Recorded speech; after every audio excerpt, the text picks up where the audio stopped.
pengamat untuk mencatat jalannya konser hari ini. Oke. Nah, Ibu gimana kabarnya hari ini?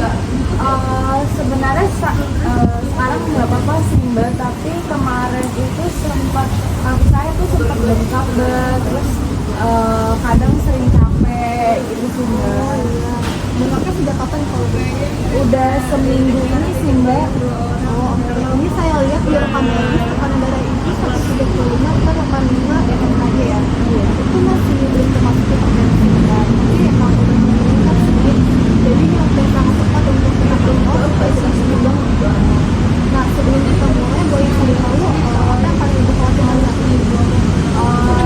Saya takut saya kenapa-napa aja sih Mbak, soalnya kan tadi Mbak bilang hipertensi saya sudah lumayan tinggi seperti itu, dan kaki saya bengkak terus kadang suka capek gitu sih Mbak, takut kenapa-napa. Wajar banget sih kalau ibu merasa khawatir, karena justru dengan ibu datang dan mau diskusi hari ini itu langkah yang sangat baik untuk mencegah apa yang ibu khawatirkan. Nah, saya ingin mengenal pola makan ibu dulu ya, supaya sarannya nanti benar-benar sesuai dalam kebiasaan. Biasanya dalam sehari itu ibu makan berapa kali? Makan 3 kali sehari. 3 kali sehari. Kalau sarapan biasanya apa? Nasi pakai telur atau enggak ikan asin. Nasi, kalau misalkan ikan asin itu kira-kira sehari berapa kali? Seminggu bisa 3 sampai 4 kali. Kalau untuk makan siang dan malam, Makan siang dan malam kurang lebih sama seperti kayak gitu sih Mbak, tapi kadang suka ditambahin keripik asin gitu sih. keripik asin. Jadi ibu emang suka rasa asin ya bu ya? Iya, soalnya kalau nggak asin kayak hambar gitu sih Mbak, terus jadi nggak enak makannya. Saya paham. Banyak ibu hamil emang punya pengalaman perubahan selera makan, termasuk lebih suka rasa tertentu. Jadi saya jelasin sedikit ya bu dengan bahasa yang cukup sederhana tentang kondisi ibu. Jadi dalam kehamilan ibu yang sekarang trimester 3, tubuh ibu tuh mengalami perubahan yang cukup besar, yaitu diantaranya volume darah ibu meningkat, kerja jantung ibu juga lebih berat, dan hormonnya berubah. Nah, kadang kondisi ini menyebabkan tekanan darah ibu naik, kan disebut sebagai hipertensi gestasional. Iya, kalau misalkan tekanan darah terus meningkat dan disertai gangguan lain seperti protein dalam urin atau gangguan organ, bisa berkembang menjadi kondisi namanya preeklamsia. Nah, gejala preeklamsia ini bisa berupa banyak bengkak berlebihan, bukan hanya di kaki, terus juga sakit kepala yang hebat, pandangan ibu kabur, terus nyeri di ulu hati, dan tekanan darah lebih dari 140 per 90. Nah, tujuan kita saat ini itu lakuin pencegahan terkait kondisi tersebut. Dan sebenarnya kabar baiknya itu tekanan darah ibu masih di tahap yang ringan, jadi bisa sangat terkontrol. Sekarang saya mau menegaskan tentang garam ya bu, karena itu kan sekarang seksinya. Iya betul. Jadi garam itu mengandung natrium bu. Nah, kalau misalkan ibu mau konsumsi garam terlalu banyak, natriumnya juga jadi tinggi. Kalau misalkan natriumnya kalau banyak di tubuh ibu, ntar tubuh ibu menahan lebih banyak cairan. Terus volume darah meningkat, tekanan darah naik, dan bengkak ibu bisa bertambah. Nah, batas aman konsumsi garam itu sekitar kapasitasnya per hari, sekitar 5 gram. Dan itu sekarang seperti 2000 mg. Nah, ini bisa lihat di sini. Ini kira-kira ukuran sendok tehnya ya bu. Oh iya iya. Kira-kira satu ruas jari jempol lah ya. Oh oke. Nah, masalahnya natrium itu bukan cuma dari garam, tapi ada juga di ikan asin yang suka ibu konsumsi, terus ada juga di keripik camilan ibu, terus ada juga di mie instan, terus langsung kacang. Contohnya itu satu porsi fast food bisa mengandung sekitar 800 sampai 1100 mg natrium. Dan satu bungkus keripik yang ibu makan itu biasanya bisa mengandung 300 sampai 400 gram. Nah, kalau misalkan ibu menggabung keduanya itu bisa melebihi kebutuhan natrium ibu dan kadarnya bisa tinggi. Iya, makanya mulai sekarang kalau misalkan ibu beli makanan kemasan, ibu bisa cek di bagian natrium. Ini saya contoh aja ya. Jadi di sini kalau misalkan di supermarket, misalkan ibu beli makanan ini, nah di balik packaging itu biasanya ada nutrition facts-nya. Di bagian sodium ini biasanya tertera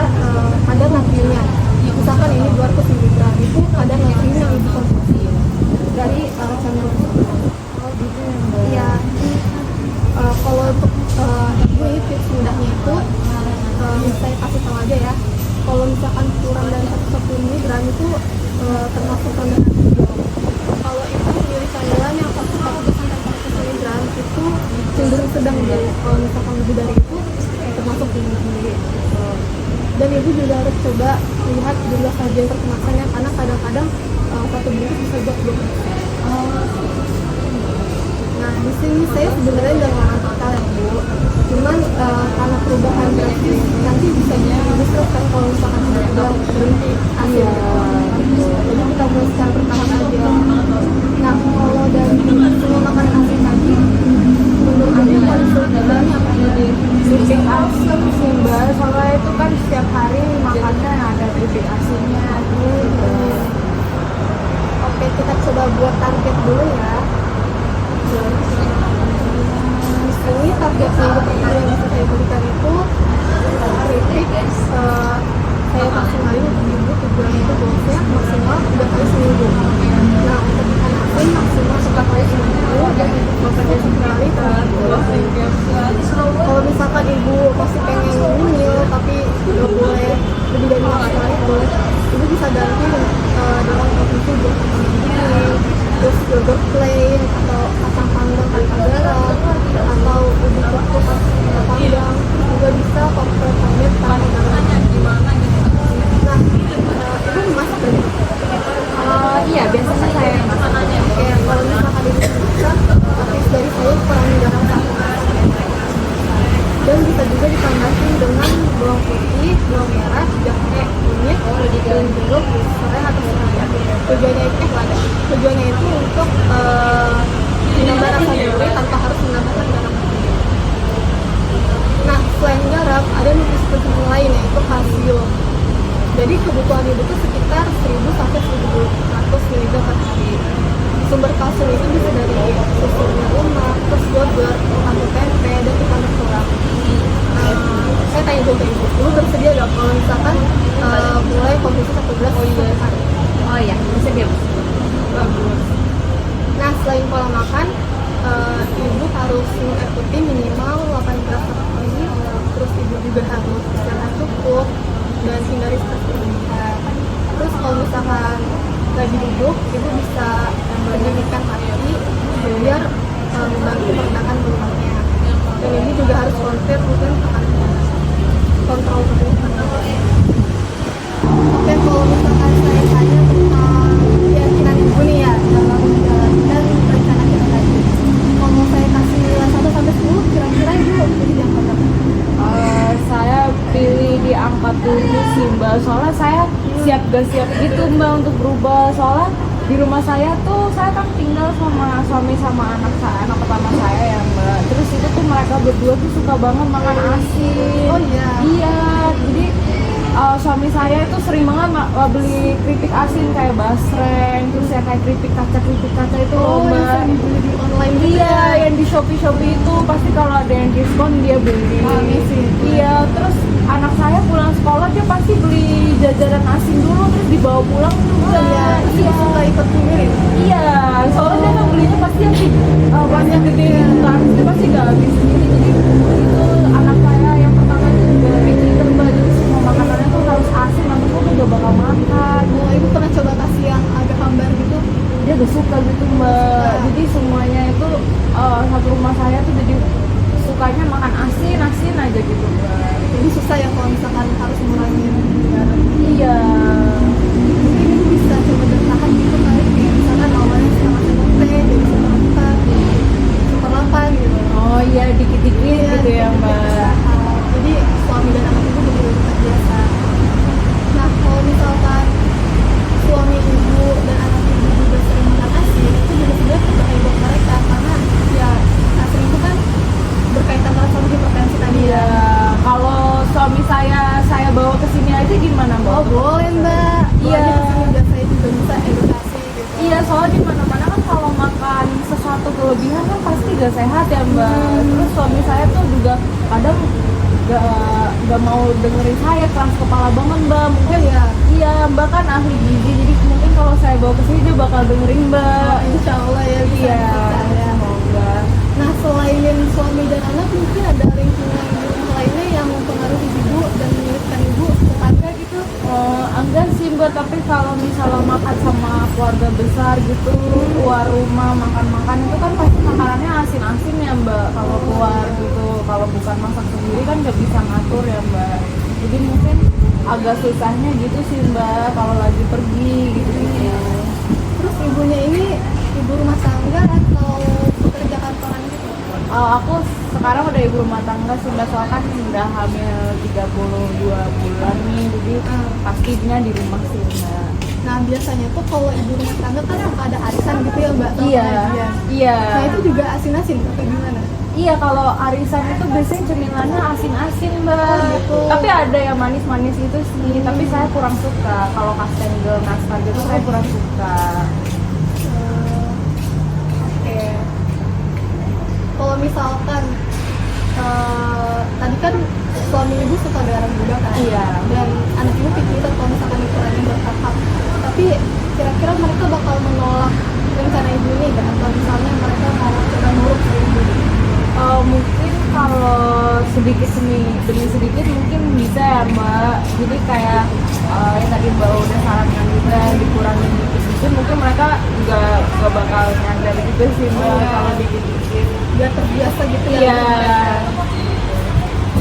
Nah oke, mungkin tadi apa yang saya sampaikan mungkin sudah jelas dan saya ingin memastikan apakah ibu sudah mengerti apa yang saya sampaikan. Nah saya mau minta ibu untuk menyimpulkan kembali dengan pemahaman ibu sendiri nih.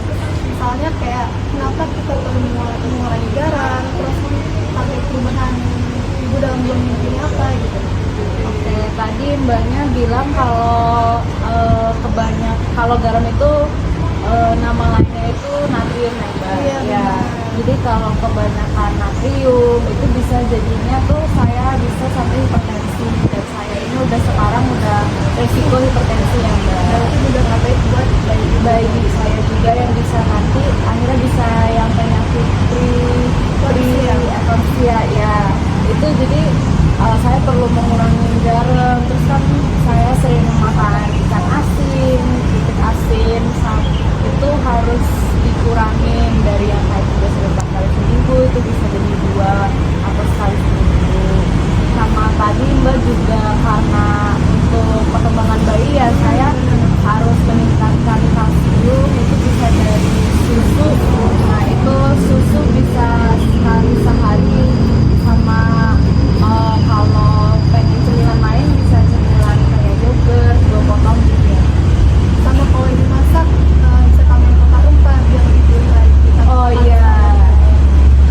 Nah kalau misalkan nih ibu muncul kayak sakit kepala yang hebat gitu ya, terus pandangan kabur atau bengkak di kaki ibu berat, dan kurang ibu harus segera ke dokter karena itu udah ranahnya dokter dan agak bisa ditangani dengan cara ibu. Oke, bagi saya ibu sudah tahap siap berubah itu luar biasa loh, dan kita memang tidak mencari perubahan yang sempurna gitu ya, kita bertahap gitu biar ibu lebih terbiasa. Nah jadi mungkin kita akan evaluasi lagi nih Bu 2 minggu ke depan gitu ya Bu. Jadi terima kasih sudah berdiskusi hari ini.